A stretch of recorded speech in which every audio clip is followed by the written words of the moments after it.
A veces me preguntan cómo sobreviví. La respuesta es sencilla.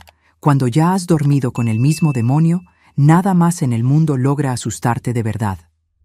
Hola mis queridos, me llamo Neidis Herrera Silva, pero todos me conocen como Abuela Neidis.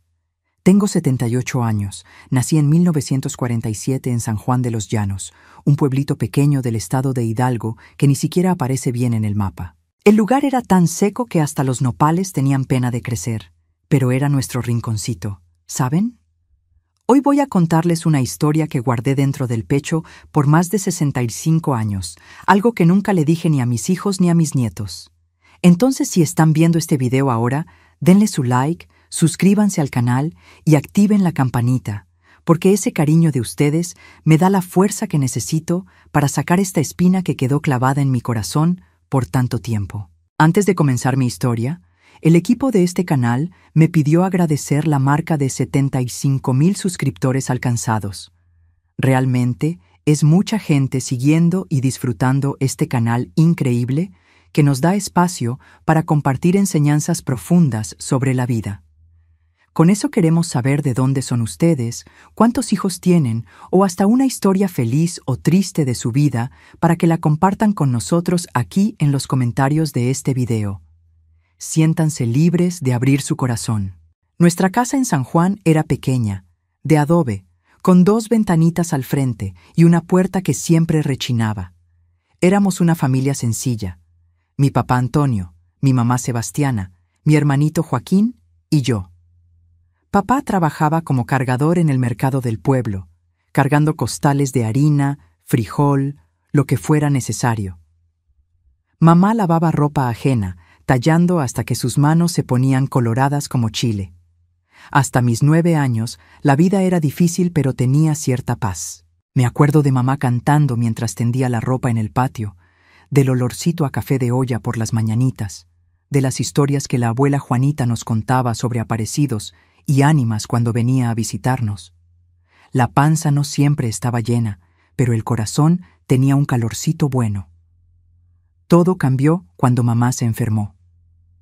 Comenzó con una tos que no se quitaba, después vino la fiebre, el cansancio. Es solo una gripa fuerte, decía ella, tratando de calmarnos. Pero no lo era. El doctor del pueblo dijo que era tuberculosis, una palabra que en esa época sonaba como sentencia de muerte en nuestra región. Mandaron a mamá a un sanatorio en Pachuca. Yo tenía 10 años, Joaquín apenas 7. Nos quedamos solos con papá, que nunca había sido un hombre cariñoso, pero tampoco había sido malo. Al menos eso era lo que yo creía. En las primeras semanas después de que mamá se fue, papá parecía perdido. No sabía cocinar bien. La ropa se quedaba arrugada. La casa se volvió un desorden. Yo, aunque pequeñita, trataba de ayudar. Aprendí a hacer frijoles, a lavar la ropa más sencilla, a cuidar a Joaquín. «Eres igualita a tu mamá, Neidis», decía papá mirándome de una manera extraña. En esa época pensé que era un halago. Hoy sé que era el comienzo de la pesadilla. Fue en una noche de tormenta que todo comenzó. Recuerdo que los truenos eran tan fuertes que las paredes de adobe temblaban. Joaquín, con miedo, vino a dormir en mi petate. Los dos compartíamos un cuartito pequeño, mientras papá dormía en el cuarto más grande donde estaba la cama que compartía con mamá. Desperté a medianoche con una sensación extraña, un peso sobre mí, un olor fuerte a pulque, una respiración pesada. Abrí los ojos en la oscuridad y sentí la mano grande de mi papá tapándome la boca. «Quédate calladita, Neidis», me susurró al oído. «Si gritas vas a despertar a tu hermano. No quiero asustarlo». Lo que pasó después es algo que todavía me da escalofríos contarlo. Las manos de él, ásperas del trabajo en el mercado, tocando donde nunca deberían tocar. El peso de su cuerpo aplastando el mío, tan pequeño todavía. La dolor, Dios mío, el dolor que sentí y que ni siquiera podía expresar porque él mantenía la mano en mi boca. A mi lado, Joaquín se movió. Por un instante pensé que estaba dormido, pero cuando miré de reojo, vi sus ojitos abiertos en la oscuridad, brillando con lágrimas. Estaba despierto, estaba viendo todo, pero estaba paralizado de miedo, como yo. Cuando terminó, papá se levantó, se acomodó la ropa y dijo como si estuviera hablando del clima: «Esto se queda entre nosotros, Neidis. Si le cuentas a alguien, especialmente a tu mamá cuando regrese, nadie te va a creer. Van a decir que te lo inventaste todo para llamar la atención, y entonces voy a tener que mandarte lejos, a casa de tu tía Esperanza en Tulancingo. Nunca más vas a ver a tu hermanito. ¿Eso es lo que quieres?». Moví la cabeza tragándome el llanto. No, no quería separarme de Joaquín. Él era la única persona en el mundo que me hacía sentir menos sola. Papá salió del cuarto y solo entonces Joaquín se acercó a mí, temblando. Tenía solo 7 años, pero sus ojos parecían mucho más viejos esa noche. «¿Neidis, te lastimó?», preguntó bajito, la voz entrecortada. «Vete a dormir, Joaquín», fue todo lo que pude decir, volteándome de espaldas, queriendo desaparecer, queriendo morirme de vergüenza. Esa fue la primera noche. Vinieron muchas otras después. Papá comenzó a tomar más, a quedarse más tiempo en casa. Se inventaba excusas para no ir a trabajar. «Tengo dolor de espalda», les decía a los vecinos, pero yo sabía que solo quería quedarse en casa esperando que llegara la noche. Aprendí a temer el atardecer. Mientras los otros niños de la calle jugaban hasta tarde, yo me inventaba excusas para entrar temprano. «Tengo que hacer la cena para papá», decía. «Tengo que cuidar a Joaquín». En realidad, estaba tratando de retrasar lo inevitable. Mientras más temprano nos durmiéramos, más pronto vendría el momento que más temía. Joaquín se fue volviendo mi cómplice silencioso. Fingía estar dormido cuando papá entraba al cuarto, pero sé que siempre estaba despierto. A veces, cuando la desesperación era muy grande, yo apretaba su manita por debajo del cobertor delgado, y él apretaba de vuelta, como diciéndome: «Estoy aquí, no te voy a abandonar». Después de que papá salía, Joaquín venía cerca de mí, me abrazaba mientras yo lloraba bajito. No decía nada. ¿Qué podía decir? Era solo un niño. Pero ese abrazo, ese contacto puro e inocente, era lo único que me impedía volverme loca. Una vez Joaquín trató de impedirlo. Tenía 8 años entonces, flaquito como un palillo, pero lleno de valor. Cuando papá entró al cuarto y comenzó a acercarse a mi petate, Joaquín se levantó. «Deja en paz a Neidis, papá», dijo con la voz finita, temblando pero firme. Papá lo miró como si estuviera viendo un insecto. Con un movimiento rápido, le dio una cachetada a Joaquín que lo tiró contra la pared. El sonido de su cabeza golpeando el barro seco de la pared todavía hace eco en mis pesadillas. «La próxima vez que abras esa boca va a ser mucho peor», dijo papá antes de volver su atención hacia mí. Esa noche, después de que papá se fue, Joaquín lloró en mis brazos, un hilito de sangre corriendo de un cortecito en la ceja. «Perdón, Neidis», sollozaba. «Perdón por no poder protegerte». «No lo intentes más, Joaquín», le supliqué. «Te puede lastimar de verdad. Prométeme que no lo vas a intentar más». Él prometió, pero vi en sus ojos que algo había cambiado. Una semillita de odio había sido plantada. La situación empeoró cuando recibimos la noticia. Mamá no regresaría tan pronto. El tratamiento estaba siendo más difícil de lo esperado. Se quedaría por lo menos 1 año en el sanatorio. Papá sonrió cuando leyó la carta, una sonrisa que me heló hasta los huesos. «Somos solo nosotros 3 ahora, Neidis», dijo pasándome la mano por el cabello de una manera que me daba náuseas. «Una familia unida». Para esa época yo ya tenía 11 años. Las visitas nocturnas eran casi diarias. Mi cuerpo, que comenzaba a mostrar los primeros signos de señorita, dolía constantemente. En la escuela, las maestras notaban que siempre estaba cansada, distraída. «¿Qué te pasa, Neidis?», me preguntó doña Clotilde, mi maestra, un día después de clases. «Eras una alumna tan buena, ahora solo te quedas viendo por la ventana». Casi se lo conté. Las palabras estaban en la punta de la lengua, pero entonces recordé la amenaza de papá. «Nadie te va a creer». Y recordé a Joaquín, cómo quedaríamos separados si alguien se enteraba. «Nada, maestra. Solo extraño mucho a mi mamá». Doña Clotilde creyó o fingió creer. En ese tiempo, Ciertas cosas no se hablaban, especialmente en pueblo chico. Los secretos de las familias se guardaban bajo 7 llaves, como pecados enterrados en el patio. El tiempo fue pasando y yo fui aprendiendo a vivir en ese infierno. Durante el día era la Neidis de siempre. Estudiaba, ayudaba en las labores de la casa, cuidaba a Joaquín. En la noche me transformaba en otra persona, alguien que flotaba fuera de su propio cuerpo mientras era violada. Aprendí a separarme del dolor, a hacer como que le estaba pasando a otra persona. Joaquín y yo creamos un código. Cuando papá salía a tomar los fines de semana, sabíamos que regresaría peor. Entonces, antes de dormir, Joaquín decía: «Vámonos a la tierra de los sueños, Neidis». Era nuestra manera de prepararnos el uno al otro. Esa noche, el monstruo vendría con más fuerza.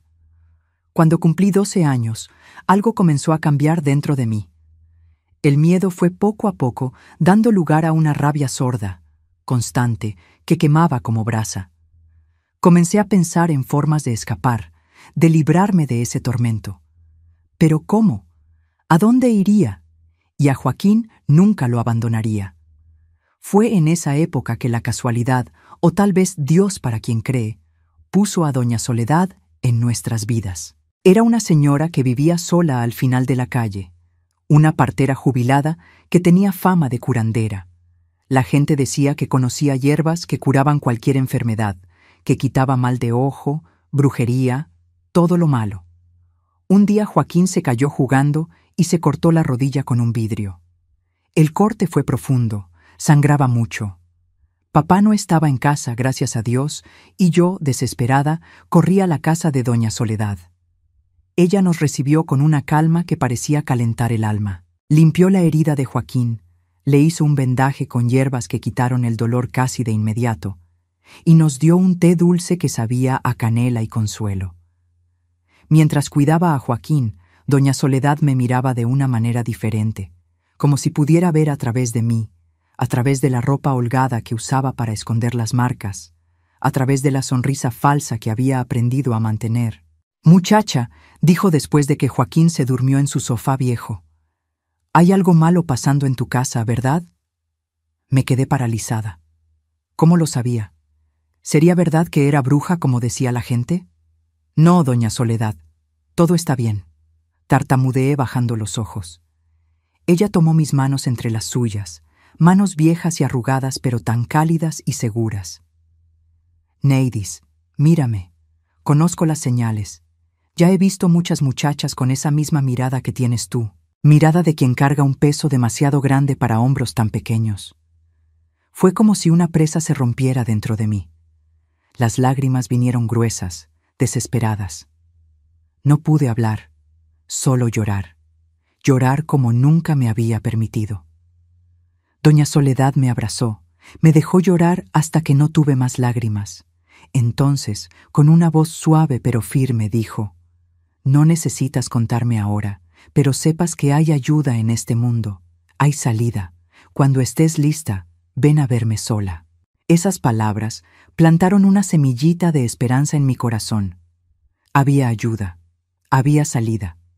Tal vez, solo tal vez, la pesadilla podría tener un fin. Lo que no sabía es que el fin vendría de una forma que jamás podría imaginar, y que mi hermanito, ese que presenciaba todo en silencio, tendría un papel mucho mayor del que esperaba en nuestra liberación. Mis queridos que me ven, esta es solo la primera parte de mi historia.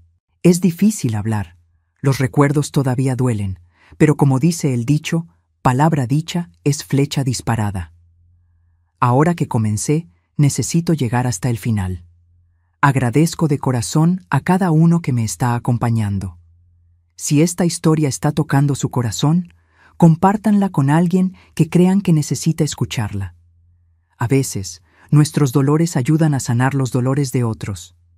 Joaquín tenía una manera muy especial de consolarme después de las noches difíciles. Juntaba florecitas del monte, flor de Nochebuena, margaritas silvestres, y las dejaba sobre mi almohada. Nunca decía nada, solo las ponía ahí como un mensajito silencioso. «Todavía existe belleza en este mundo, Neidis». Mi hermanito cumplió 9 años en esa época. Era un niño flaquito, de ojos grandes y expresivos que parecían guardar más sabiduría de la que cualquier niño debería tener. Mientras los otros muchachos de su edad corrían por las calles de San Juan, jugando fútbol o cazando lagartijas, Joaquín prefería quedarse cerca de mí, como un guardián invisible. Casi no necesitábamos palabras. Desarrollamos un lenguaje propio hecho de miradas, gestos pequeños, señales que solo nosotros dos entendíamos. Un jaloncito de oreja significaba cuidado. 3 torciditas seguidas querían decir, está de mal humor hoy. Un silbidito corto era, todo bien, podemos relajarnos un poco. Así nos protegíamos el uno al otro como podíamos. Cuando papá llegaba con ese olor a pulque más fuerte que lo normal, Joaquín se inventaba dolor de panza, calentura, cualquier cosa para dormir en medio entre mí y la puerta, como si su cuerpecito flaco pudiera servir de barrera. No funcionaba, claro. Papá simplemente lo empujaba a un lado, a veces con tanta fuerza que Joaquín se golpeaba contra la pared. Pero mi hermano nunca se daba por vencido. A la noche siguiente, ahí estaba otra vez, tratando de ser mi escudo. ¿Por qué no gritas, Neidis?, me preguntó una vez en un susurro después de que papá había salido de nuestro cuarto. Si gritas bien fuerte, los vecinos van a oír. Y entonces me van a separar de ti, respondí agarrando su manita. No puedo dejar que eso pase, Joaquín. Somos solo nosotros dos en este mundo. Él apretó mi mano de vuelta, lágrimas silenciosas corriendo por su carita sucia. Pero te está lastimando cada día más. Era verdad. Con el tiempo, papá se ponía más violento, más exigente, como si necesitara más para satisfacer a ese demonio que vivía dentro de él. Las marcas en mi cuerpo ya no eran solo las invisibles. Tenía moretones en los brazos, en las piernas, a veces hasta en la cara. En la escuela comencé a inventar excusas. Me caí del árbol de mango del patio, decía, o me tropecé con la piedra del camino. Las maestras fingían creer, o tal vez creían de verdad. En ese tiempo, en Pueblo Chico, un ojo morado de niña pobre no causaba asombro. Era solo un detalle más del paisaje, como los perros flacos en las calles o los borrachos durmiendo en la plaza. Joaquín sufría viendo mi sufrimiento. Cada noche que presenciaba los abusos, algo moría dentro de él. El niño alegre que una vez fue se estaba desapareciendo, dando lugar a un muchacho serio, de ojos opacos y risa rara. En la escuela, su maestra mandó una nota. Joaquín está muy callado, no juega en el recreo, no participa en las clases. ¿Pasó algo en casa? Papá leyó la nota, se rió secamente y la tiró al fuego. Maestra metiche. El muchacho es callado nomás. Salió a su papá. Que se meta en lo suyo. Pero no era solo en la escuela que Joaquín estaba cambiando. En casa comenzó a estar más observador, más atento a todo. Notaba los horarios en que papá salía y regresaba. Escuchaba las conversaciones de él con los amigos en la cantina. Ponía atención a sus costumbres, como un científico estudiando un animal peligroso. Una vez agarré a Joaquín hurgando en las cosas de papá. Estaba revisando el cajón donde guardaba la navaja de afeitar, el dinero de las semanas, documentos viejos. ¿Qué estás haciendo?, le pregunté asustada. ¿Si te agarra? Joaquín cerró el cajón rápidamente. Solo quería ver si encontraba alguna carta de mamá. Quería saber si va a regresar pronto. Creí o quise creer, pero algo en sus ojos me decía que había más. Una determinación nueva, un fuego pequeño pero constante, como brasa que se niega a apagarse. Nuestra conexión se volvió aún más fuerte en esos días. Éramos como 2 náufragos agarrados a la misma tabla, a la deriva en un mar revuelto. Todo lo que teníamos era el uno al otro. En la noche, cuando logramos quedarnos solos, nos contábamos historias el uno al otro. Historias de lugares lejanos donde nadie nos lastimaría. Joaquín tenía una imaginación increíble. Inventaba ciudades enteras con detalles tan vivos que casi se podía sentir el olor, oír los sonidos. «Vamos a escapar un día, Neidis», decía, los ojos brillando en la oscuridad. Vamos a un lugar bien lejos donde él nunca nos va a encontrar. ¿A dónde?, le preguntaba, entrando en la fantasía, permitiéndome soñar por unos minutos. A la Ciudad de México, o a Guadalajara, o hasta al extranjero. Dicen que en España todo mundo habla como nosotros. Sería fácil adaptarse. Yo sonreía, acariciando sus cabellos. ¿Y cómo vamos a llegar allá, listillo? Voy a trabajar, juntar dinero. Cuando esté más grande, fuerte como el José de la tienda, te voy a sacar de acá. Es una promesa. La inocencia de ese plan me partía el corazón. José de la tienda era un muchacho de 17 años que podía cargar 3 costales de harina de una sola vez. Para Joaquín, eso era el colmo de la fuerza, el símbolo máximo de lo que un hombre podía hacer. Lo que él no entendía, y cómo podría, es que ni toda la fuerza física del mundo podría protegernos del monstruo que vivía en nuestra casa. Ese monstruo no tenía garras ni colmillos. Tenía autoridad, tenía el derecho dado por la sociedad de hacer lo que quisiera con sus hijos dentro de las 4 paredes que llamábamos hogar. Nuestras visitas a la casa de doña Soledad se volvieron más frecuentes. No necesitaba pretexto. Papá casi nunca preguntaba dónde estábamos durante el día, siempre y cuando estuviéramos en casa cuando él llegara. Doña Soledad nos recibía siempre con una sonrisa y algún dulcito sencillo. Un pedazo de pan de dulce, piloncillo con coco, lo que tuviera. Nunca me presionó para hablar sobre lo que pasaba en casa. Parecía saber que cuando estuviera lista se lo contaría. Mientras tanto, nos ofrecía un refugio, un rinconcito de paz donde podíamos ser solo niños por unas horas. Fue en una de esas visitas que descubrí cuánto sabía Joaquín, más de lo que demostraba. Doña Soledad me había pedido que fuera a buscar hierbabuena en su patio, y me quedé unos buenos minutos allá afuera. Cuando regresé, oí la voz de Joaquín viniendo de la cocina. Él le hace cosas malas, doña Soledad. Todas las noches. Yo veo todo, pero no puedo hacer nada. Me quedé helada del otro lado de la puerta, el corazón latiendo tan fuerte que parecía querer saltar por la boca. ¿Y tu mamá, muchacho? ¿No puede ayudar? La voz de doña Soledad, tan baja, controlada, pero pude sentir la rabia contenida en ella. Mamá está enferma, lejos. Tiene tuberculosis. Papá dijo que si le contamos a alguien, van a llevarse a Neidis y yo nunca la voy a ver más. Hubo un silencio, y entonces la voz de doña Soledad, aún más baja. Hay veces, mi hijo, que uno necesita hacer justicia con sus propias manos. Este mundo no fue hecho para proteger a muchachas como tu hermana. No pude oír lo que Joaquín respondió, porque en ese momento un perro comenzó a ladrar en el patio, asustado por un gato. Entré a la cocina como si no hubiera escuchado nada, entregando las hierbas a doña Soledad. Pero esa conversación se quedó martillando en mi cabeza. Hacer justicia con las propias manos. ¿Qué quería decir doña Soledad con eso? Y más importante, ¿qué había entendido Joaquín de esas palabras? Los días fueron pasando y con ellos llegó mi cumpleaños número 13. No hubo celebración, claro. Papá ni se acordó.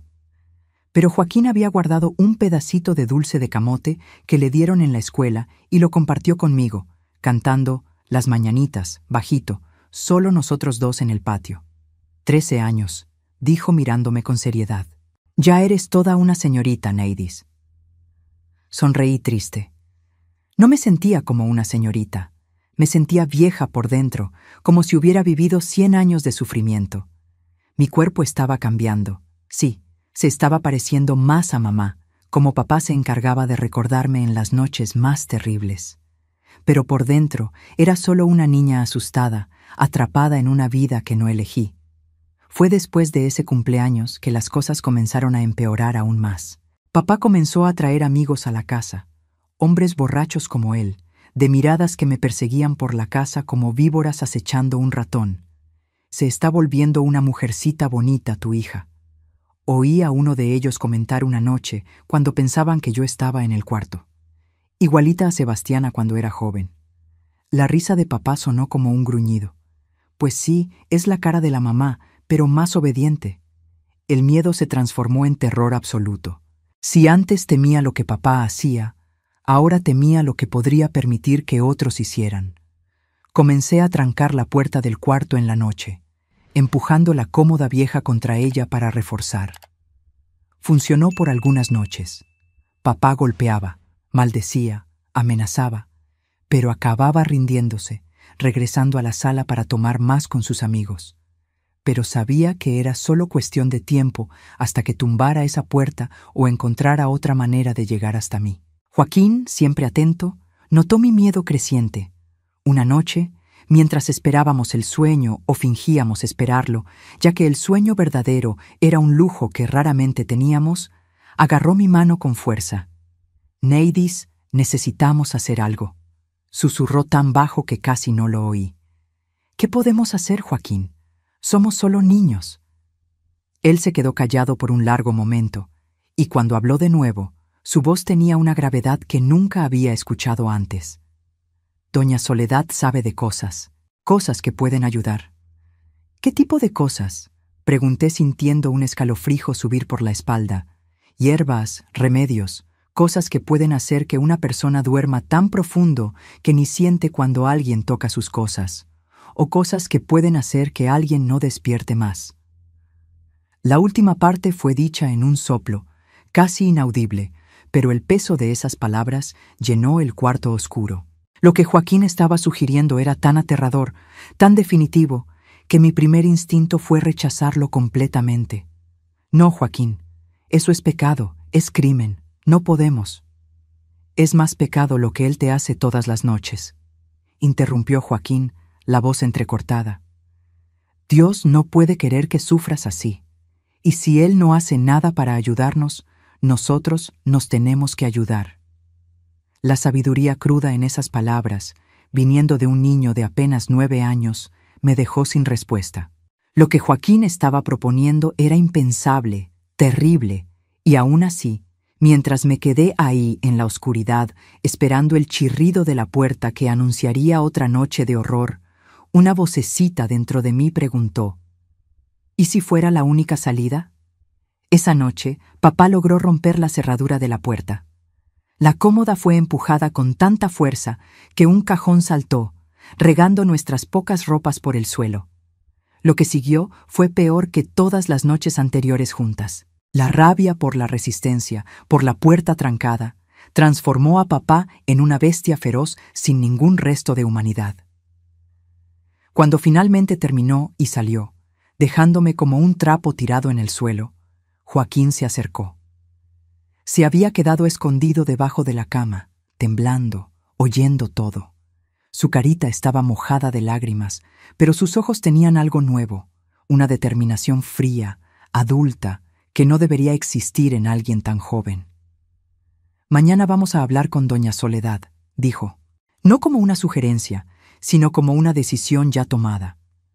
«No puede pasar otra vez, Neidis, no voy a dejar». No tuve fuerzas para discutir. Esa noche algo se quebró dentro de mí.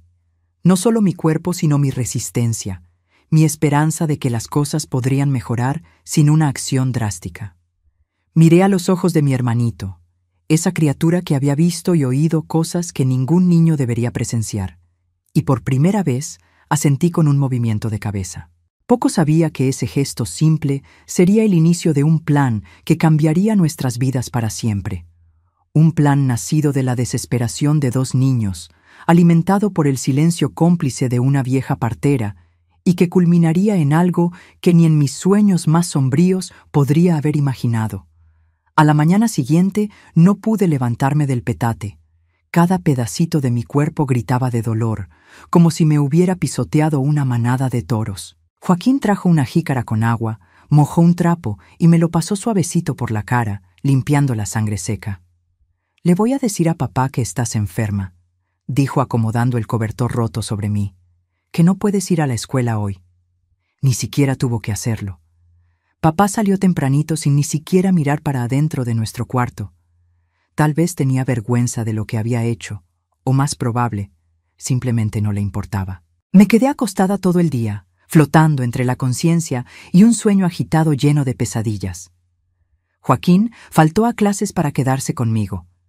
De vez en cuando salía y regresaba con un poquito de agua, una guayaba madura que había agarrado del árbol del vecino, un pedazo de piloncillo que guardaba debajo de la cama para emergencias. Al atardecer, cuando el sol ya comenzaba a meterse, dejando esa luz anaranjada entrar por las rendijas de la ventana, logré sentarme. Mis labios estaban partidos, el ojo izquierdo casi no abría de tan hinchado. «Necesitamos ir con doña Soledad», insistió Joaquín, mirando nervioso por la ventana. «Antes de que él regrese». «No puedo salir así, Joaquín. Todo mundo va a ver, va a saber.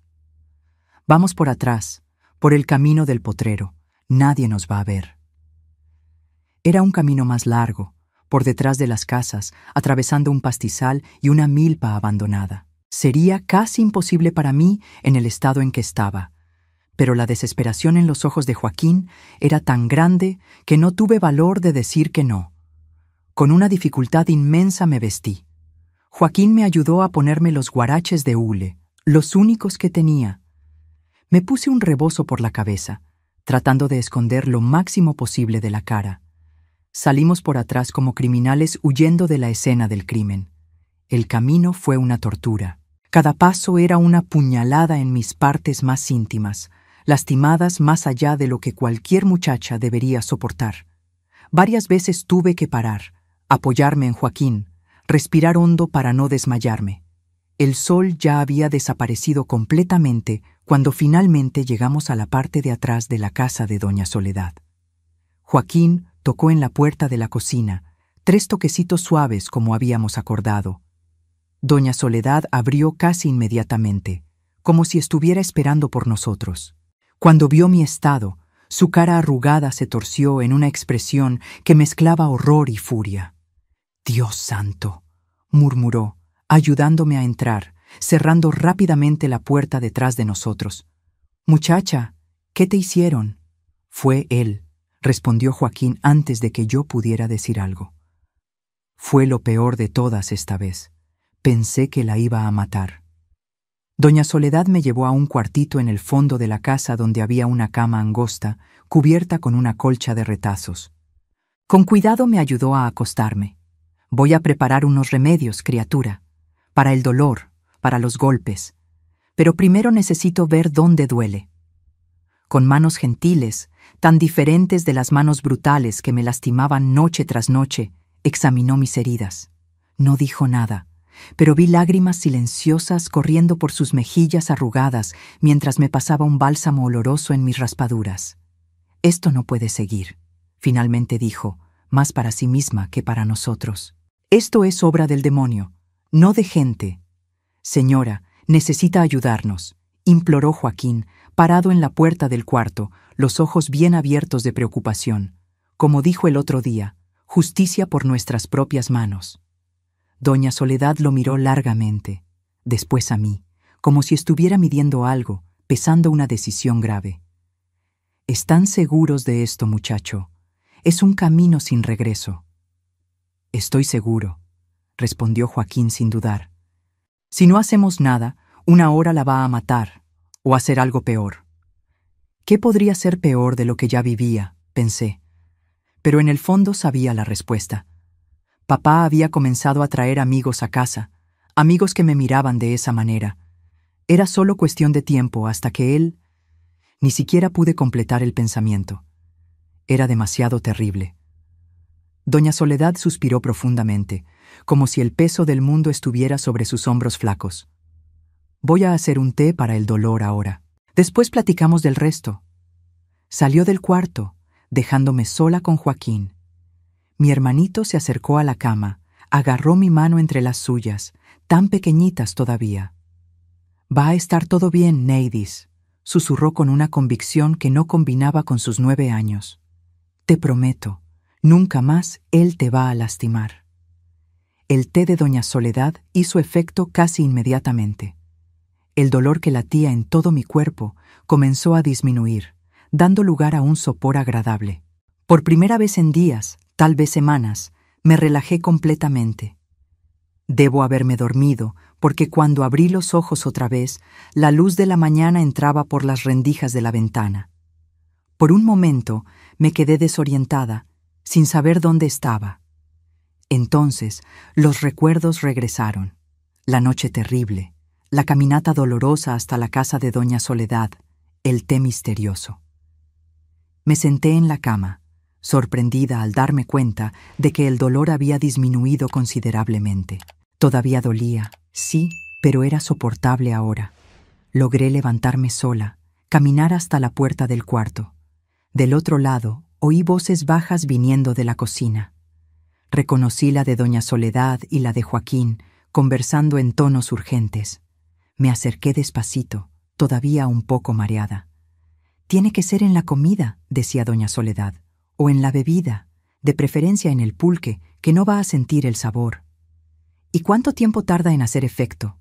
La voz de Joaquín, seria como la de un adulto. «Depende de cuánto tome. Si es todo de una vez, cuestión de 1 hora. Si es poquito a poco, puede tardar días». «¿Y no hay peligro de que se dé cuenta?». «No, si son listos. El sabor es fuerte, pero el pulque lo disimula bien. Y cuando empiece a sentir los efectos, va a pensar que es pura borrachera». Me quedé helada a la mitad del camino. ¿De qué estaban hablando? ¿Qué plan era ese?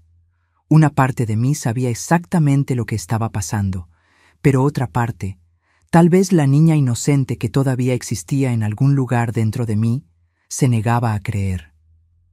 Entré a la cocina y las 2 cabezas se voltearon hacia mí, expresiones culpables en las caras. «¿De qué están hablando?», pregunté, la voz todavía débil. Doña Soledad intercambió una mirada con Joaquín. Después suspiró. «Siéntate aquí, mi hija. Tenemos que platicar». Me senté a la mesa de madera gastada, las manos temblando. Joaquín vino a mi lado. Agarró mi mano como hacía siempre que sentía mi miedo. «Neidis», comenzó doña Soledad, la voz grave, «lo que tu papá te hace no es solo pecado, es crimen, crimen de los grandes. Si la policía supiera, él iría a la cárcel por muchos años». «Pero nadie nos va a creer», respondí automáticamente, repitiendo lo que había oído de papá tantas veces. «Van a decir que es mentira mía». «Tal vez. La ley no acostumbra proteger a muchachas como tú, es verdad. Pero existe otra justicia en este mundo, la justicia que uno hace cuando nadie más la va a hacer por nosotros». La miré sin entender completamente, o fingiendo no entender, porque en el fondo yo sabía. Sabía por el tono de su voz, por la mirada determinada de Joaquín, por la conversación que acababa de oír. «¿Está hablando de matar a mi papá?». Las palabras salieron como un soplo, casi inaudibles, como si decirlo en voz alta pudiera hacer la idea más real, más terrible. Doña Soledad no respondió directamente. En vez de eso, agarró mis manos entre las suyas, me miró directamente a los ojos. «Lo que te voy a preguntar ahora es muy en serio, muchacha. Necesito que respondas con el corazón. Si pudieras escoger entre la vida de él y tu propia vida, ¿qué escogerías?». No pude responder de inmediato. La pregunta era simple, pero la respuesta involucraba cosas que una muchacha de 13 años no debería tener que considerar.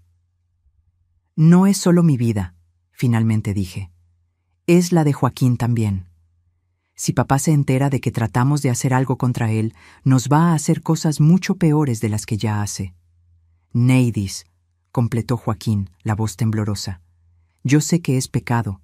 La maestra en la escuela dijo que matar es el peor pecado de todos. Pero él no es un papá de verdad, es un monstruo. Y uno mata a los monstruos en los cuentos, ¿verdad?». La lógica infantil y al mismo tiempo tan adulta de Joaquín me agarró desprevenida. Era verdad. En las historias que mamá contaba antes de enfermarse, el dragón malo siempre moría al final. El gigante que amenazaba a la aldea siempre era derrotado. El bien siempre vencía al mal.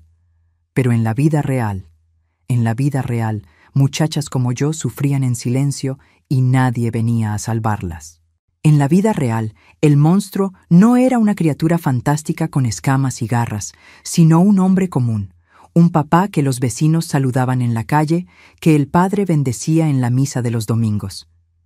«¿Y si no sale bien?», pregunté, la voz casi desapareciendo. «¿Y si se da cuenta?». «Va a salir bien», afirmó doña Soledad con una certeza que solo los muy viejos o los muy jóvenes poseen.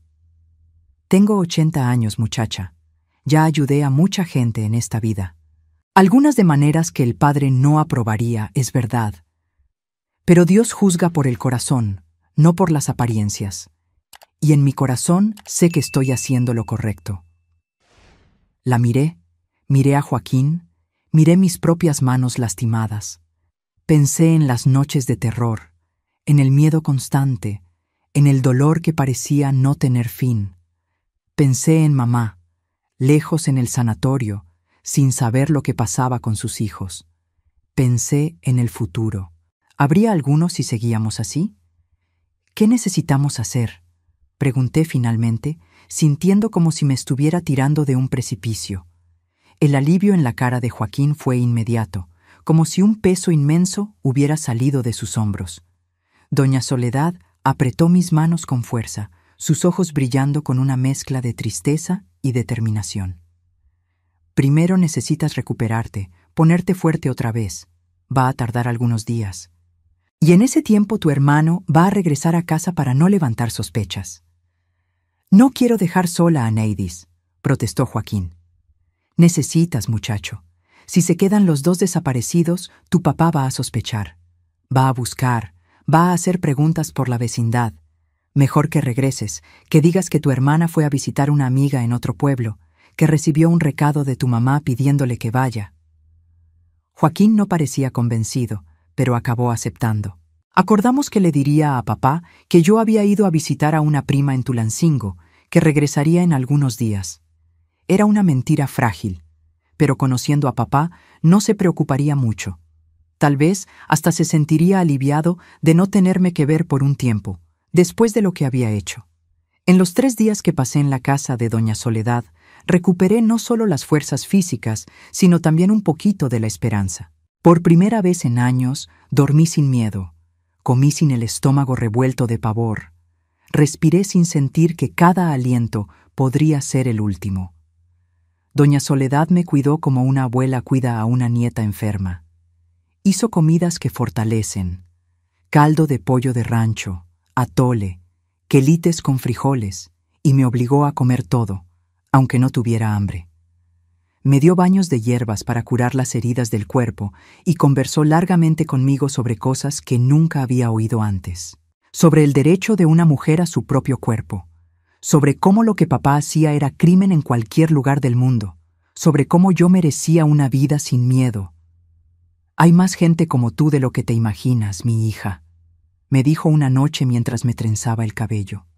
Mujeres, muchachas, que sufren calladas.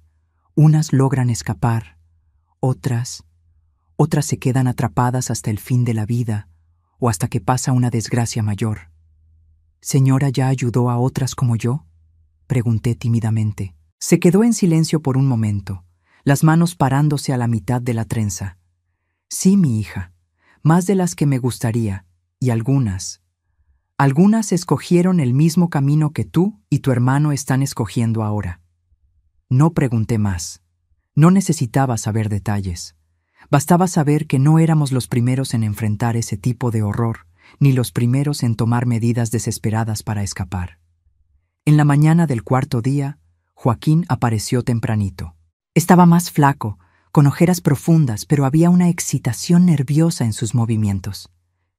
¿Te creyó?, pregunté mientras comíamos el atole de masa que doña Soledad había preparado. Se lo creyó. Ni hizo muchas preguntas. Solo quiso saber cuándo regresas. Intercambié una mirada con doña Soledad. La pregunta de papá no era por preocupación, lo sabíamos bien. Era por otra cosa. Algo que hizo que mi sangre se helara aún estando lejos de él. ¿Y qué le respondiste?, preguntó doña Soledad a Joaquín. Que regresa mañana, que solo fue a visitar a la prima que está enferma. Mañana. La palabra cayó como una piedra entre nosotros. Significaba que nuestro tiempo se había acabado, que el plan necesitaba ponerse en práctica ahora, o todo volvería a ser como antes, o peor. Entonces ese soy, declaró doña Soledad, levantándose de la mesa. Fue hasta un armario viejo en la esquina de la cocina, abrió un cajón de abajo y sacó un bulto de tela. Lo puso en la mesa entre nosotros. Esto aquí Es toloache mezclado con otras hierbas que solo yo conozco. No tiene sabor, no tiene olor cuando se mezcla con pulque, pero es mortal. Miré el bulto como si fuera una víbora lista para morder. Era pequeño, inofensivo en apariencia. Difícil creer que algo tan simple pudiera acabar con una vida. ¿Cuánto necesita tomar?, preguntó Joaquín, la voz firme como si estuviera preguntando sobre una receta común. Todo. Si es menos, puede solo dejarlo muy enfermo, y entonces va a ser peor para ustedes. ¿Y cómo lo hacemos? En la comida, en la bebida. Es más seguro en el pulque. Él siempre tiene una botella guardada, ¿verdad? Joaquín asintió. Tiene, debajo de su cama. Dice que es la reserva especial, solo de él. Entonces es en esa que van a poner todo, de una vez, y después solo esperar. La simplicidad del plan era aterradora. No parecía real que algo tan fácil pudiera resolver el problema que había destruido nuestra infancia. Pero al mismo tiempo, una voz dentro de mí gritaba que estaba mal, que era pecado, que habría consecuencias terribles. ¿Y si nos descubren?, pregunté, la voz casi desapareciendo. ¿La policía? ¿Los vecinos? No van a descubrir, garantizó doña Soledad. Va a parecer que tomó demasiado, que el corazón no aguantó. Pasa mucho por aquí. Sabes que es verdad. Era verdad. En los últimos años, por lo menos 3 hombres del pueblo habían muerto así, encontrados por la mañana después de una noche de borrachera, fríos como piedra. Nadie investigaba mucho. Era el destino natural de quien vivía con la botella en la mano, decían. Y ustedes no pueden contarle a nadie, nunca, ni cuando sean viejos, ni en confesión, ni en el lecho de muerte. Este secreto se va con ustedes a la tumba, ¿entienden? Asentimos solemnemente. El peso de ese pacto secreto parecía aún más pesado que el bulto que doña Soledad empujó hacia las manos de Joaquín. Guárdalo bien, instruyó. Dentro de la ropa, donde nadie lo vea. Solo lo sacas a la hora de ponerlo en la botella. Joaquín guardó el bulto dentro de la camisa, cerca del corazón. Sus ojos, normalmente tan dulces e infantiles, tenían una determinación sombría que me asustó un poco. Es la única manera, Neidis, dijo, notando mi duda. Si no, él va a seguir. Va a empeorar. ¿Oíste lo que les dijo a sus amigos el otro día, verdad? Sobre dejar que ellos... No terminé la frase. No necesitaba. Yo también había oído, a través de la puerta, las risas groseras, las insinuaciones, las promesas terribles. Era solo cuestión de tiempo hasta que papá las cumpliera. Está bien, dije finalmente, tragándome el nudo en la garganta. Vamos a hacerlo. Doña Soledad me abrazó fuerte, como si quisiera protegerme una última vez antes de mandarme de regreso al peligro. Valor, mi hija. A veces solo existe un camino para la libertad, y no es el más fácil. Salimos de su casa cuando el sol ya estaba alto. El camino de regreso a casa parecía más largo que nunca. Cada paso nos acercaba no solo a nuestro hogar, sino a un punto sin regreso en nuestras vidas. Mientras caminábamos lado a lado, Joaquín agarró mi mano como hacía tantas veces para consolarme. Pero esta vez fui yo quien apretó con fuerza, como si necesitara de su fuerza, no al revés. Va a salir todo bien, susurré, tratando de convencerme tanto a mí misma como a él. Mañana vamos a estar libres. ¿Libres? La palabra sonaba extraña, casi incomprensible. ¿Cómo sería la libertad? ¿Cómo sería dormir sin miedo, despertar sin terror, vivir sin esa sombra constante sobre nosotros? No lo sabía, pero estaba dispuesta a descubrirlo, aunque el precio fuera cargar para siempre el peso de lo que estábamos a punto de hacer. Lo que no sabíamos, mientras caminábamos de regreso a casa esa tarde calurosa de 1960, era que el destino tenía otros planes para nosotros, planes que no involucraban veneno ni muerte premeditada, pero que serían igualmente definitivos. Cuando llegamos a casa, el silencio nos recibió como un mal presagio. No había señal de papá, lo que era extraño. A esa hora de la tarde normalmente estaría durmiendo, recuperándose de la borrachera de la noche anterior, o sentado en la puerta enrollando un cigarro de hoja con esos dedos gruesos que me causaban tanto pavor. ¿Dónde estará?, susurró Joaquín, mirando alrededor como si papá pudiera saltar de algún rincón oscuro en cualquier momento. Entramos despacito, pisando en las puntas de los pies como dos pequeños ladrones invadiendo territorio enemigo. La casa estaba más desordenada que lo normal. Platos sucios amontonados en el fregadero de la cocina, botellas vacías por el suelo, ropa regada. Había un olor extraño en el aire, una mezcla de sudor, pulque y algo más que no podía identificar. Fue cuando notamos la puerta del cuarto de papá entreabierta. De adentro venía un sonido ahogado, como un gemido o un ronquido. Intercambié una mirada con Joaquín, el corazón disparado en el pecho. Era nuestra oportunidad. Si papá estaba durmiendo, borracho demasiado para darse cuenta de nuestra presencia, podríamos poner el veneno en la botella sin problemas. Pero antes necesitábamos estar seguros. Con cuidado infinito, Joaquín se acercó a la puerta y espió por la rendija. Lo que vio hizo que su carita se pusiera pálida. Retrocedió rápidamente, haciéndome una seña para que me quedara callada, y me jaló hacia el patio. «Hay una mujer con él», susurró Joaquín, los ojos bien abiertos. Están en la cama». La noticia me agarró de sorpresa. Papá nunca había traído mujeres a casa desde que mamá se fue al sanatorio. Por lo menos no que yo supiera. ¿Quién sería? ¿Y qué significaba esto para nuestro plan? «¿Quién es?», pregunté bajito. «No sé. Nunca la vi. Pero están tomando. Hay una botella allá». Mi cerebro trabajaba rápidamente, tratando de adaptar nuestro plan a esta nueva situación. Si papá tenía compañía, sería más difícil poner el veneno en la bebida sin que nos vieran. Por otro lado, si estaban tomando, tal vez se quedarían inconscientes pronto y entonces tendríamos nuestra oportunidad. «Vamos a esperar», decidí. «Quedarnos aquí afuera hasta que se duerman o la mujer se vaya». Fuimos al fondo del patio, donde un viejo árbol de mango daba sombra y un escondite razonable. Desde ahí podíamos ver la casa sin ser vistos. Nos sentamos en la tierra apisonada, recargados en el tronco del árbol, y esperamos. El sol comenzó a meterse, pintando el cielo de tonos anaranjados. El hambre apretaba, pero no nos atrevíamos a entrar para buscar comida. El bulto de doña Soledad seguía escondido en la camisa de Joaquín, cerca del corazón, como un secreto sombrío que cargábamos. «¿Crees que nos vamos a ir al infierno?», preguntó Joaquín de repente, la voz tan baja que casi no la oí. La pregunta me agarró desprevenida. No había pensado en eso, o mejor dicho, había evitado pensar.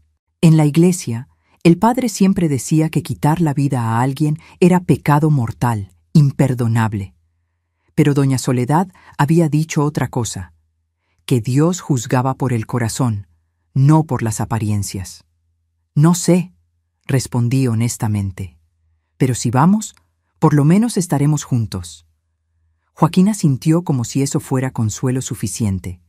Para nosotros, el infierno no podía ser mucho peor de lo que ya vivíamos. Y si el precio de la libertad era la condenación eterna, tal vez valía la pena. Cuando la noche cayó completamente, oímos risas altas viniendo de la casa. La puerta del frente se abrió y una mujer salió tambaleándose un poco. Aún en la oscuridad pude ver que era joven, tal vez unos 20 años, con un vestido ajustado y cabello despeinado. Papá apareció en la puerta sin camisa, cargando una botella. «¿Regresas mañana?», preguntó, la voz arrastrada por la borrachera. La mujer se rió, un sonido agudo que cortó la noche. «Si tienes más de ese pulque bueno, regreso sí». Se despidieron y papá se quedó en la puerta viendo a la mujer alejarse por la calle de tierra. Después se tambaleó de regreso adentro, cerrando la puerta detrás de sí. «¿Ahora?», preguntó Joaquín, la mano ya yendo hacia el bulto escondido. «Todavía no», susurré.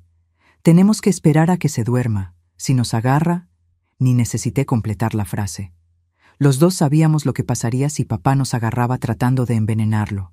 Sería el fin de todo. Esperamos otra hora, agachados en la oscuridad, oyendo los sonidos de la noche. Grillos cantando, un perro ladrando a lo lejos, el viento suave meciendo las hojas del mango. Finalmente, cuando la casa se quedó completamente silenciosa, decidimos que era la hora.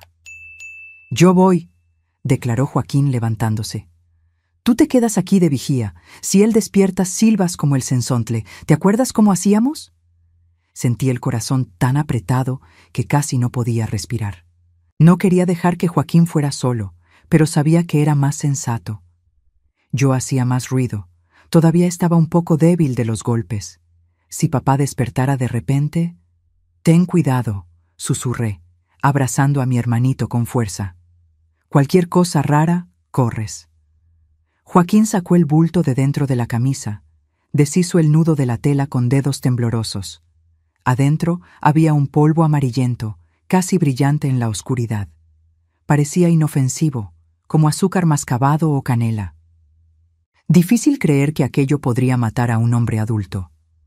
«Pon todo en la botella», repetí las instrucciones de doña Soledad. «Revuélvelo bien y después sal de ahí lo más rápido posible». Con una última mirada determinada, Joaquín se dirigió hacia la casa, silencioso como un gato. Yo me quedé ahí, los ojos fijos en la puerta de atrás, rezándoles a todos los santos que conocía, pidiendo protección para mi hermanito valiente. Los minutos que siguieron fueron los más largos de mi vida. Cada segundo parecía una eternidad. Me imaginaba a Joaquín entrando al cuarto donde papá dormía, vaciando el veneno en la botella, el terror de estar tan cerca del monstruo que nos atormentaba.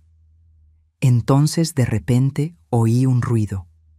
No era el silbido que habíamos acordado, era un grito de hombre furioso, seguido por el sonido de algo quebrándose. Sin pensar, corrí hacia la casa. Cuando llegué a la puerta de atrás, oí la voz de papá, alta y embriagada. «¿Qué estás haciendo, escuincle? ¿Tocando mis cosas?» Entré corriendo, el corazón en la garganta.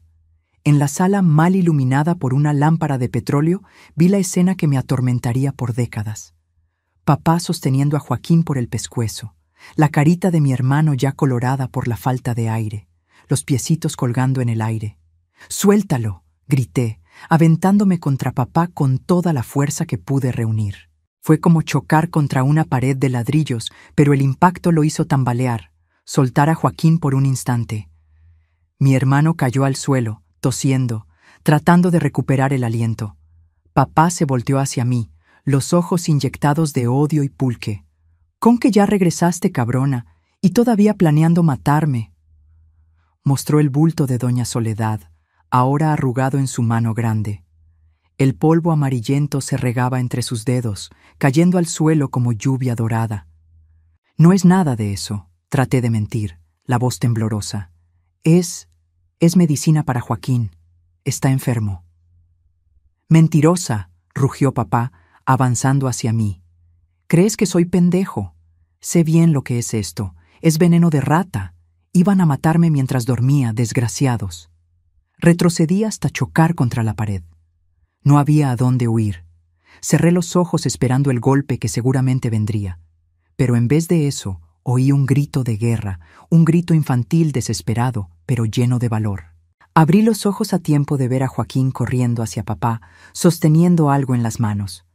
En el último instante reconocí el objeto. El viejo machete que papá guardaba arriba del armario, el que usaba para limpiar pescados cuando todavía íbamos al río, en los tiempos en que mamá estaba en casa y todo parecía normal.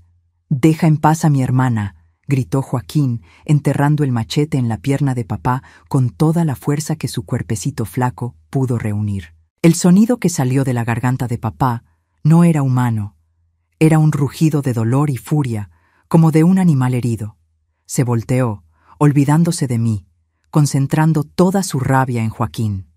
«Te voy a matar, escuincle», gruñó, arrancándose el machete de su propia pierna, sangre corriendo, manchando el suelo de tierra apisonada. «Te voy a acabar ahora mismo». Lo que pasó después fue como una pesadilla en cámara lenta. Papá se lanzó hacia Joaquín, que estaba paralizado de miedo. Yo me aventé entre ellos, tratando de proteger a mi hermano. Hubo un empujón, un desequilibrio, y entonces, el machete. No sé exactamente cómo pasó, si papá tropezó con su propia sangre, si Joaquín trató de defenderse, si yo empujé en el momento correcto. Solo sé que en un instante papá estaba de pie, amenazador, y al siguiente estaba en el suelo, el machete enterrado en su pecho, los ojos bien abiertos de sorpresa. Neidis, murmuró mi nombre, saliendo como una burbuja de sangre entre sus labios. Y entonces, nada más. Nos quedamos paralizados, Joaquín y yo, viendo el cuerpo de nuestro padre tirado en el suelo de la sala como un muñeco de trapo desechado. La sangre se extendía, formando un charco oscuro alrededor de él, brillante a la luz débil de la lámpara. ¿Está muerto?, preguntó Joaquín, la voz casi inaudible. Me arrodillé al lado del cuerpo, temblando tanto que casi no podía moverme. Puse la mano en su pescuezo, buscando pulso como había visto hacer a doña Soledad una vez cuando el viejo Sebastián se desmayó en el mercado. Nada. Solo la piel todavía tibia pero ya empezando a enfriarse y la completa ausencia de movimiento. Sí, respondí, alejándome como si el cuerpo pudiera atacarme en cualquier momento. Está muerto. La realidad de la situación cayó sobre nosotros como una tormenta. Habíamos planeado matar a nuestro padre, sí, pero con veneno, mientras dormía. Una muerte que parecería natural, que no levantaría sospechas.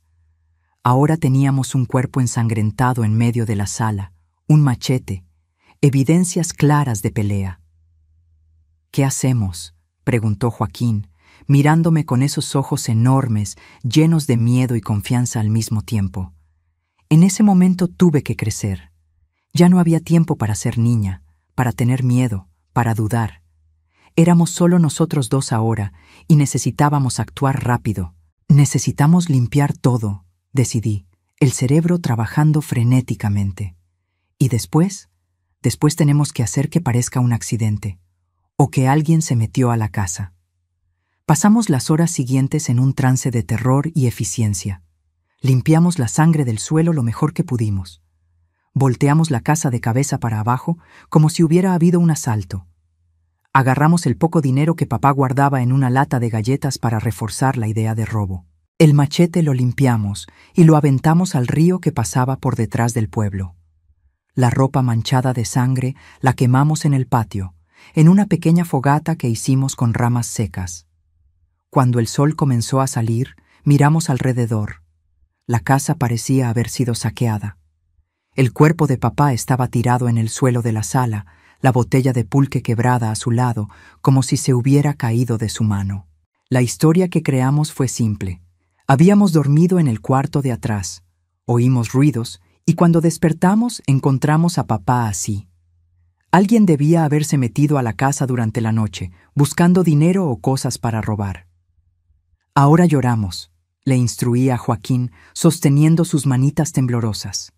Llora bien fuerte para que la vecina doña Josefa oiga y venga a ver qué pasó. No fue difícil llorar. Las lágrimas vinieron naturalmente, no de tristeza por la muerte de papá, sino de miedo, de alivio, de culpa, de 1000 emociones mezcladas que no podíamos nombrar. Lloramos abrazados, nuestros sollozos haciendo eco en la casa silenciosa mientras el sol salía en el horizonte, marcando el primer día del resto de nuestras vidas. Doña Josefa apareció poco después, atraída por los gritos. Detrás de ella otros vecinos. Pronto la casa estaba llena de gente, exclamaciones de horror, preguntas que respondíamos entre sollozos, manteniendo nuestra historia simple, consistente. Oí un ruido, tía Josefa, contaba Joaquín, lágrimas corriendo por su carita pálida.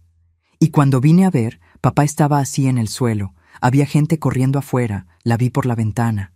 Alguien fue a llamar a la policía, que en ese pueblito consistía en 2 hombres malhumorados con pistolas oxidadas. Hicieron algunas preguntas básicas, miraron alrededor y rápidamente llegaron a la conclusión que esperábamos: asalto que salió mal. El ladrón probablemente no esperaba encontrar a alguien en casa. Hubo pelea y papá terminó macheteado. Una lástima, comentó uno de los policías sin parecer realmente sentir lástima. Pero estas cosas pasan. ¿Ustedes tienen algún pariente que se pueda hacer cargo?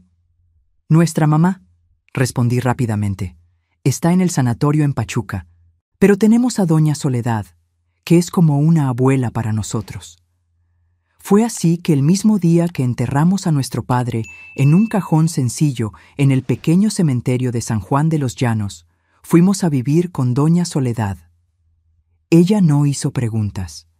Sus ojos, cuando nos recibió en la puerta de su casa, decían que sabía más de lo que cualquiera sospechaba, pero que se llevaría nuestro secreto a la tumba. En la noche, cuando finalmente nos quedamos solos en el cuartito de atrás que preparó para nosotros, Joaquín se acercó a mi cama. ¿Hicimos lo correcto, Neidis?, preguntó, la voz temblorosa en la oscuridad.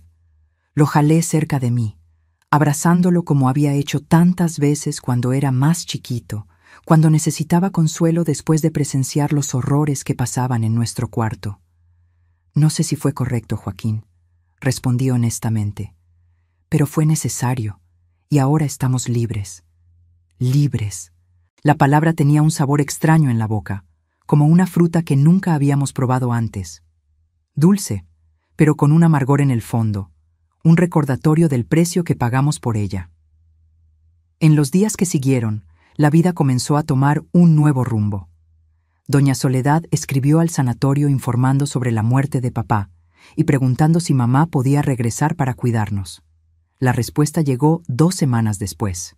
Mamá estaba mejor, pero todavía no completamente curada. Necesitaría quedarse algunos meses más, tal vez 1 año. Se quedan conmigo hasta entonces, declaró doña Soledad como si fuera la cosa más natural del mundo. Esta casa es muy grande para una vieja sola. Y así comenzó nuestra nueva vida. Doña Soledad nos enseñó sobre hierbas, sobre curas antiguas, sobre los secretos que se pasaban de generación en generación. Regresamos a la escuela, y poco a poco las miradas de lástima de los otros alumnos fueron disminuyendo. La historia del asalto que mató a nuestro padre se fue diluyendo en las conversaciones del pueblo, reemplazada por nuevos acontecimientos, nuevos dramas. Joaquín volvió a sonreír, a jugar como un niño normal. Yo comencé a dormir sin pesadillas, a despertar sin ese peso aplastante en el pecho.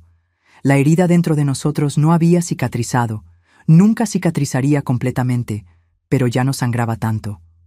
1 año después, mamá regresó del sanatorio. Estaba más delgada, con un brillo diferente en los ojos, pero más viva. El reencuentro fue una mezcla de alegría y tristeza.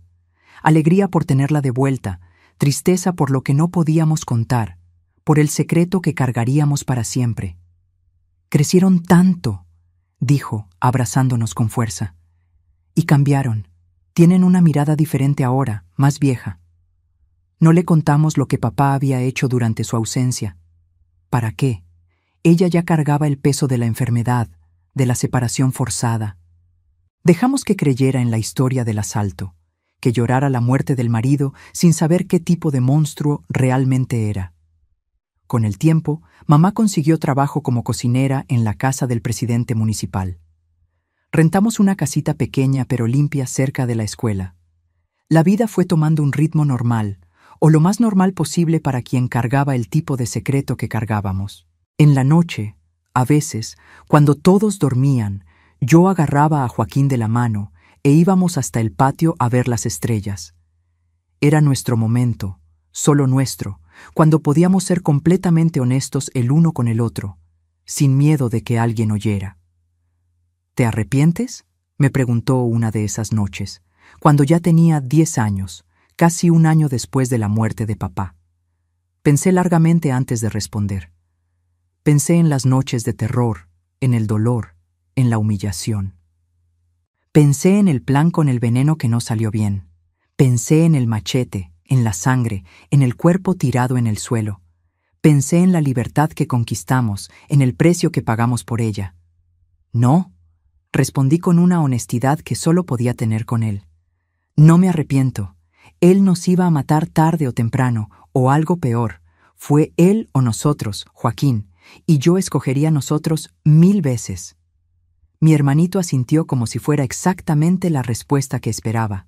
Nos quedamos ahí en silencio, viendo las estrellas, dos niños que tuvieron que crecer demasiado rápido, que tuvieron que tomar decisiones que ningún niño debería tener que tomar. Pero estábamos vivos, estábamos juntos, y de alguna manera extraña y torcida, estábamos libres. El futuro era incierto, lleno de preguntas sin respuestas. ¿Algún día la verdad saldría a la luz? ¿Alguien sospecharía? ¿El peso de lo que hicimos nos aplastaría con el tiempo? No lo sabíamos. Solo sabíamos que en ese momento, bajo el cielo estrellado del campo hidalguense, nos teníamos el uno al otro, y por ahora, eso era suficiente. Lo que llamamos destino es una cosa curiosa, mis queridos. A veces da vueltas tan grandes que uno se pierde en el camino, pero al final parece que todo tenía que ser exactamente como fue. Hasta las cosas más terribles tienen un propósito que solo entendemos mucho tiempo después. 5 años pasaron después de esa noche. Yo ya tenía 18 años, una muchacha hecha, como decían por ahí. Joaquín estaba con 14, creciendo rápido, ya casi de mi altura. Mamá se había recuperado bien de la tuberculosis, aunque a veces todavía tenía crisis de tos en los días más húmedos. Nuestra vidita sencilla en San Juan de los Llanos había encontrado un ritmo, una paz que antes parecía imposible. Ya nadie hablaba de la muerte de papá. El asalto que salió mal se volvió apenas una historia triste, más entre tantas de ese pueblito. Nuestro secreto permanecía enterrado profundo, conocido solo por mí, Joaquín y doña Soledad, que siguió siendo nuestra confidente y protectora aún después de que regresamos a vivir con mamá. Yo trabajaba ahora como ayudante en la escuela, limpiando las aulas y a veces hasta sustituyendo maestras cuando faltaban. No ganaba mucho, pero junto con el sueldo de mamá en la casa del presidente municipal, alcanzaba para mantenernos. Joaquín había conseguido trabajo en las tardes entregando encargos para la tienda del señor Juca. Fue en una de esas entregas que el destino tocó a nuestra puerta de una manera que nadie podría prever. Joaquín llegó a casa esa tarde con un brillo diferente en los ojos, un nerviosismo que no era típico de él. «¿Qué pasó?», pregunté mientras lavaba la ropa en el lavadero del patio. «Parece que viste al diablo». «Peor que el diablo, Neidis», respondió, sentándose en el escalón, la voz baja para que mamá adentro de la casa no oyera. «Entregué un paquete hoy en la casa de un hombre que llegó al pueblo. ¿Sabes quién es?» «¿Cómo voy a saber? Ni conozco al tipo». «Es un investigador de la capital. Vino a resolver unos casos viejos que la policía de aquí nunca resolvió». Sentí la sangre helarse en las venas. ¿Un investigador? ¿Después de tanto tiempo? ¿Pero por qué? ¿Quién tendría interés en desenterrar historias viejas en un pueblito olvidado como el nuestro? «¿Y qué casos son esos?», pregunté, tratando de mantener la voz firme, las manos siguiendo tallando el jabón en la ropa como si nada hubiera pasado. No sé bien, él no habló mucho, pero lo oí preguntarle al señor Juca sobre muertes extrañas en los últimos años, incluyendo la de papá. El jabón se me resbaló de las manos, cayendo en el agua con un ruidito ahogado. Por un instante fue como si el tiempo hubiera regresado. El miedo, ese viejo compañero que yo creía haber dejado atrás, me subió por la espalda como una víbora venenosa. «Debe ser rutina», traté de decir, más para calmarme que por realmente creer. Esos hombres de la capital siempre quieren demostrar que sirven cuando vienen al interior. A ver si ni sabe bien lo que está buscando. Pero la expresión de Joaquín me decía que él no estaba convencido, y en el fondo yo tampoco estaba. Esa noche no pude dormir. Daba vueltas en la cama, el pensamiento fijo en ese investigador desconocido. ¿Y si descubría algo? ¿Y si alguien de la vecindad había visto algo esa noche, algo que nunca contó hasta ahora? ¿Y si sus sospechas lo llevaban hasta nosotros? A la mañana siguiente decidí que necesitaba ver por mí misma quién era ese hombre. Me arreglé con cuidado, me puse el vestido azul claro que mamá había cosido para los domingos, me amarré el cabello con una cinta y fui a la tienda del señor Juca con la excusa de comprar harina. La tienda estaba llena como siempre en las mañanas, mujeres comprando para la comida, hombres discutiendo la cosecha, niños tratando de convencer a las madres de comprar un dulce. El señor Juca estaba detrás del mostrador, pesando frijoles en una báscula antigua. «Buenos días, señor Juca», saludé, tratando de parecer casual. «Vine por 1 kilo de harina para mamá». «Buenos días, Neidis», respondió sonriendo. Todos en el pueblo me seguían llamando así, aunque ya fuera adulta. «¿Tu mamá está mejor de la tos?» «Sí, gracias a Dios. El jarabe de doña Soledad ayudó bastante». Mientras él pesaba la harina, traté de sondar discretamente. Joaquín me contó que hay gente nueva en el pueblo, un hombre de la capital. El señor Juca levantó los ojos, interesado en mi interés. «Sí hay, delegado Augusto, allá de Pachuca, vino a resolver unos casos viejos. Parece hombre serio, de pocas palabras». «¿Qué tipo de casos?», pregunté, fingiendo una curiosidad casual. «Ah, esas muertes mal explicadas que pasaron por aquí. Dice él que hay un patrón, que puede ser obra de la misma persona. Pero yo creo que es solo falta de qué hacer. El interior es así. Muerte es muerte. No todo necesita explicación complicada». Mi corazón se aceleró. ¿Patrón? ¿La misma persona? Eso significaba que la muerte de papá no era el único caso que investigaba. ¿Eso era bueno o malo? No sabía decir. «¿Y dónde se está quedando?», pregunté, tratando de no parecer ansiosa. «En la pensión de doña Clotilde, ahí en la plaza. Pero si yo fuera tú, me mantendría lejos. Muchacha bonita como tú no necesita meterse con ese tipo de gente. Esos hombres de la capital se creen que pueden todo solo porque usan una placa». Pagué la harina y salí, la mente a mil. La pensión de doña Clotilde quedaba del otro lado de la plaza, a pocos minutos de ahí. Antes de que pudiera pensar mejor, mis pies ya me llevaban en esa dirección. La pensión era una casa de 2 pisos, antigua, de paredes amarillentas por el tiempo, con un corredor donde siempre había unas 3 o 4 mecedoras. Doña Clotilde, una señora gorda y platicadora, estaba en la puerta barriendo la banqueta. «Buenos días, doña Clotilde», saludé, tratando de parecer casual. «Ah, Neidis, buenos días, mi hija. ¿Estás animada hoy, eh? Es que tenemos visita importante en el pueblo, un delegado de Pachuca. Imagínese, un hombre tan importante hospedado en su pensión». «Es cierto. ¿Y qué lo trae por estas tierras?» «Dicen que es para investigar unas muertes viejas, incluyendo la de su papá, que Dios lo tenga. Una pena, aquello de morir de esa manera, asaltado en su propia casa». El estómago me dio una vuelta completa. Entonces era verdad. Él estaba investigando la muerte de papá.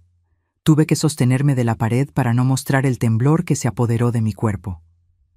«Es una pena», logré decir. «¿Y ya descubrió algo?»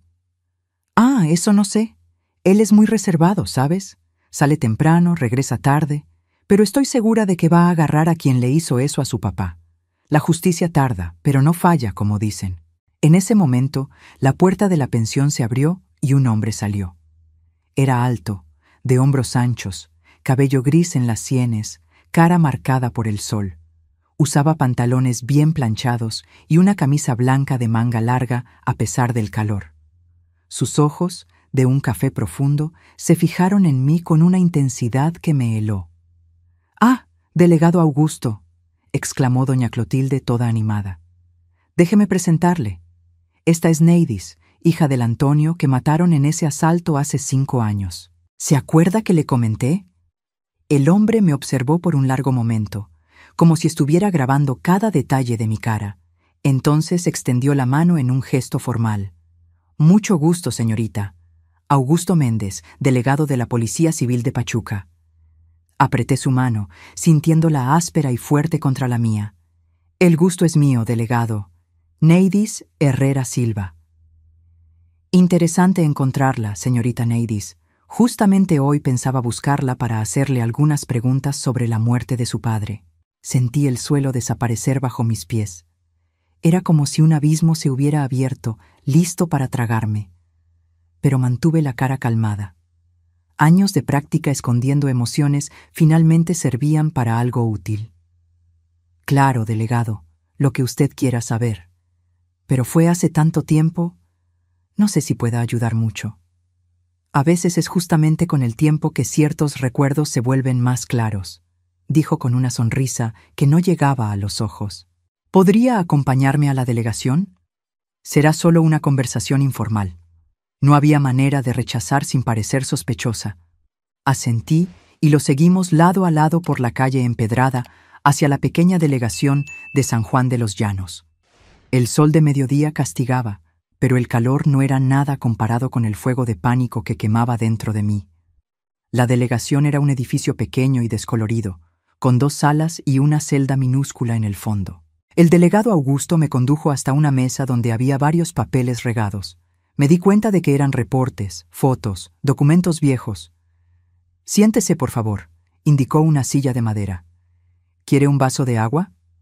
Acepté, la garganta seca como el desierto en agosto.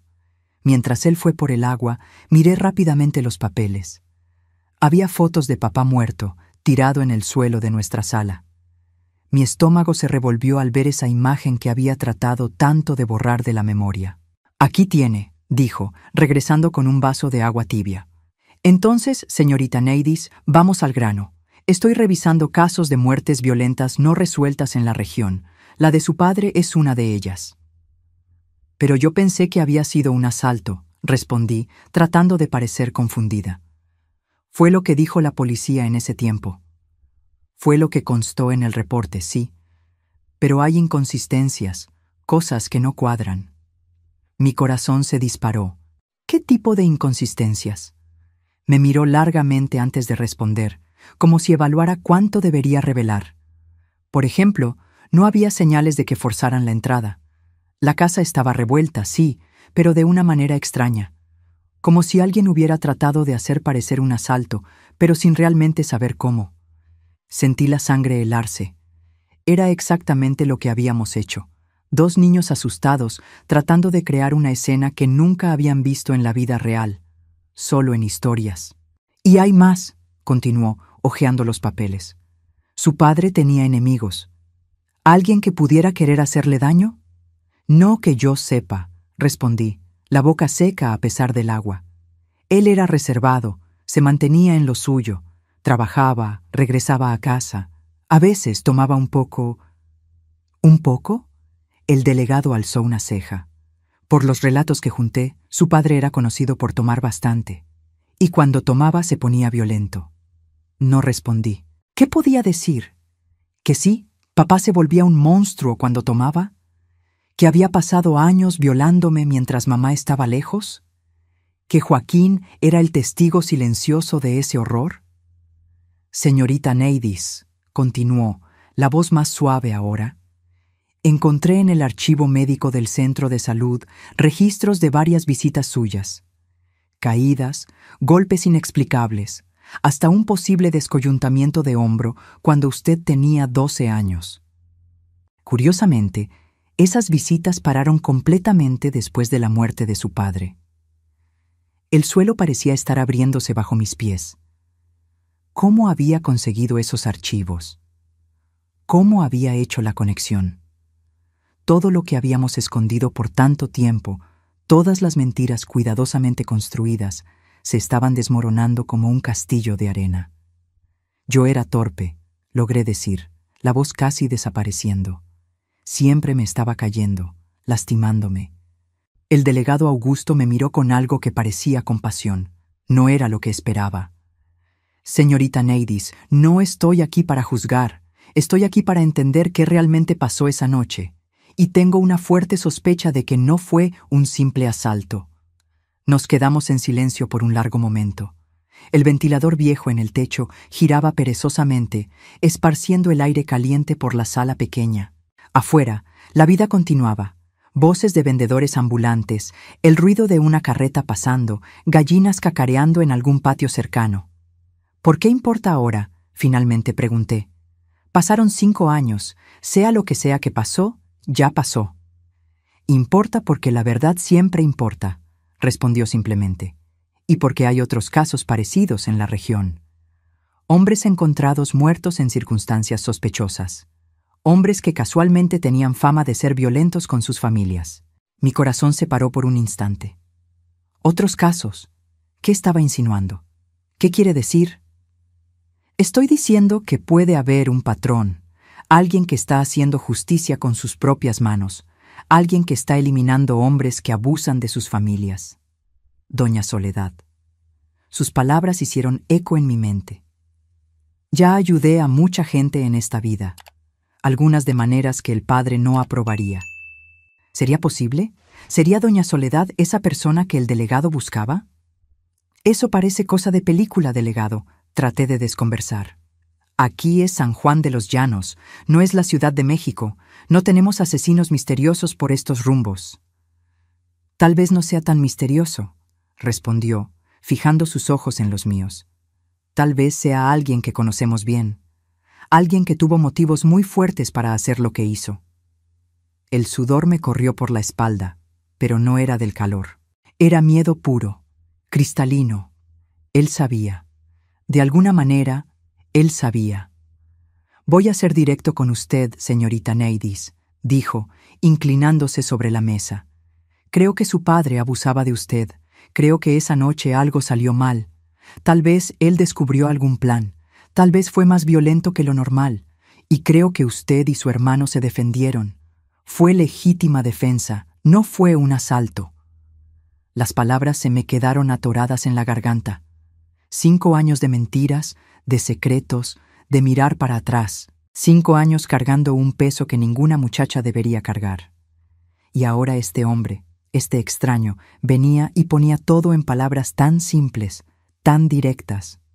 Si digo que sí, logré murmurar. ¿Qué pasa después?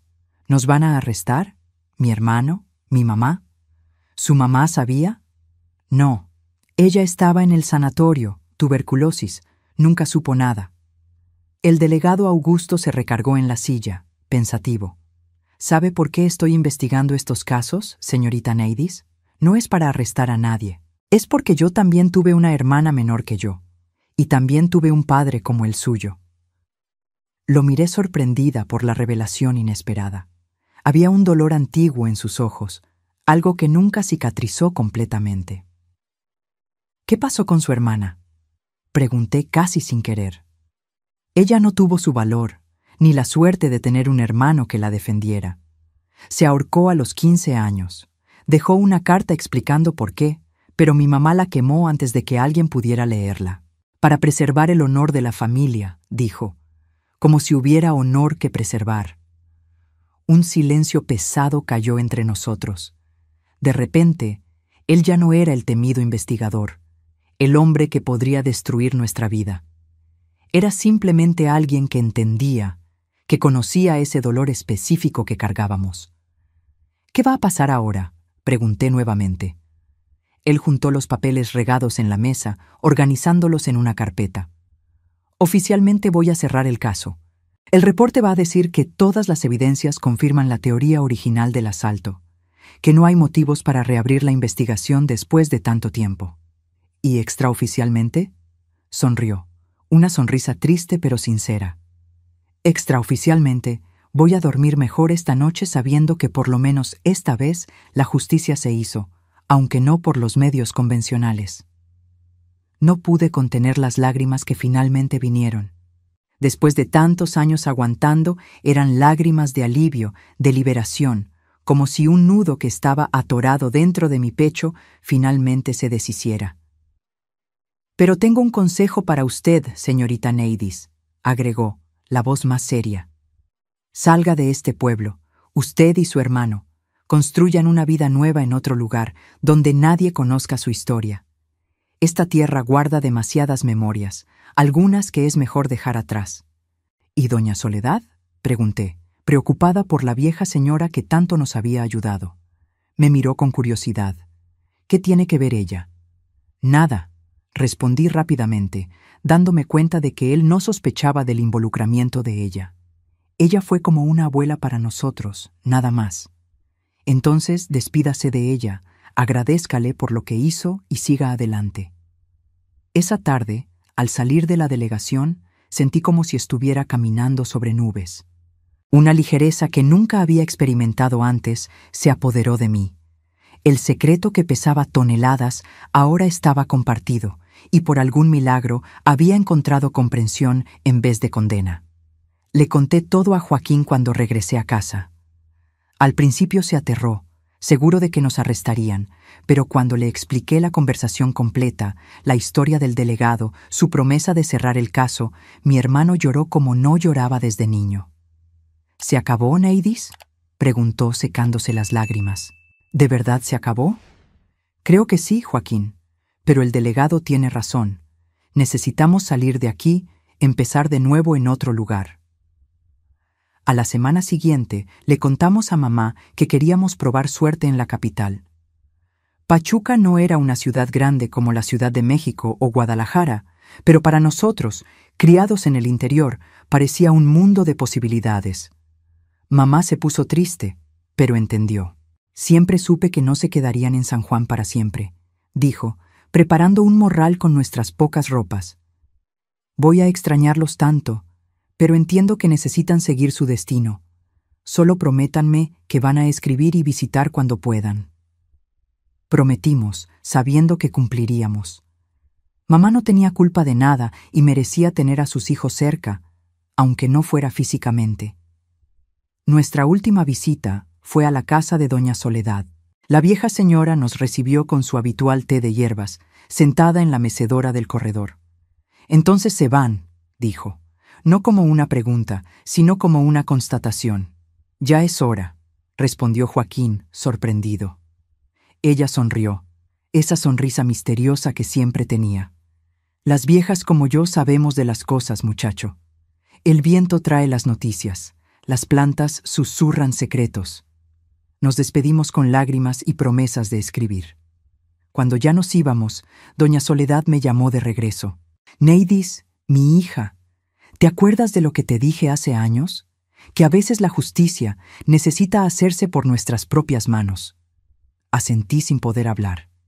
No siempre es como lo planeamos. A veces el destino tiene sus propios caminos, pero al final lo que importa es que ustedes están libres y van a seguir siéndolo. Agarró mi mano entre las suyas, arrugadas y cálidas. Y sepas que no fueron los primeros, ni serán los últimos en encontrar la libertad de esa manera. Mientras haya monstruos disfrazados de papás, maridos, hermanos, habrá quien necesite defenderse. La miré a los ojos, entendiendo finalmente el alcance de lo que decía. Doña Soledad no había sido solo nuestra confidente, nuestra cómplice. Era una guardiana silenciosa de muchas otras muchachas como yo, mujeres atrapadas en situaciones imposibles, sin salida por la ley o por la sociedad. «Ahora vete», dijo finalmente, soltando mi mano. «Construye una vida bonita, sé feliz. Es la mejor venganza contra el mal que trató de destruirte». Y así, con el corazón lleno de dolor y esperanza a la vez, Joaquín y yo partimos de San Juan de los Llanos hacia una nueva vida en Pachuca. Llevábamos poco equipaje, pero mucha determinación de construir algo mejor, algo nuestro. Los años siguientes no fueron fáciles. Trabajé primero como empleada doméstica, después en una fábrica textil. Joaquín estudió por las noches, mientras trabajaba de día. Poco a poco fuimos construyendo una vida nueva, lejos de las sombras del pasado. Me casé a los 22 años con un hombre bueno, trabajador, que nunca me preguntó por las cicatrices que a veces se asomaban en mi cuerpo o por los pesadillas que de vez en cuando me despertaban en la madrugada. Tuvimos 3 hijos, una vida sencilla pero llena de amor. Joaquín se convirtió en maestro, se casó con una muchacha dulce del pueblo donde trabajaba, tuvo sus propios hijos. Nunca hablamos del pasado delante de nuestras familias, pero de vez en cuando, en reuniones familiares, nuestros ojos se encontraban y sabíamos que el secreto seguía ahí, guardado, pero ya no pesado. Mamá vivió hasta los 89 años, rodeada de hijos, nietos y bisnietos. Nunca supo la verdad sobre la muerte de papá, y fue mejor así. Se fue en paz, con la conciencia tranquila. Doña Soledad murió cuando yo tenía 35 años. Fui a su funeral en San Juan de los Llanos. Todo el pueblo estaba ahí. Las historias que se contaron sobre ella, las vidas que tocó, las mujeres que ayudó. Me di cuenta de que había sido una especie de ángel guardián para muchas de nosotras, las olvidadas, las maltratadas, las que no tenían voz. Ahora, a mis 78 años, con mis hijos ya grandes, mis nietos adolescentes, decidí contar esta historia. No porque busque perdón o comprensión, sino porque creo que es importante que sepan que a veces, cuando el sistema falla, cuando la ley no protege, cuando la sociedad da la espalda, la gente común tiene que hacer lo que puede para sobrevivir. No les estoy diciendo que matar está bien. No les estoy diciendo que la violencia es la respuesta, pero les estoy diciendo que cuando un niño se defiende de un monstruo, cuando una víctima se libera de su verdugo, cuando los indefensos encuentran una manera de sobrevivir, eso no es crimen.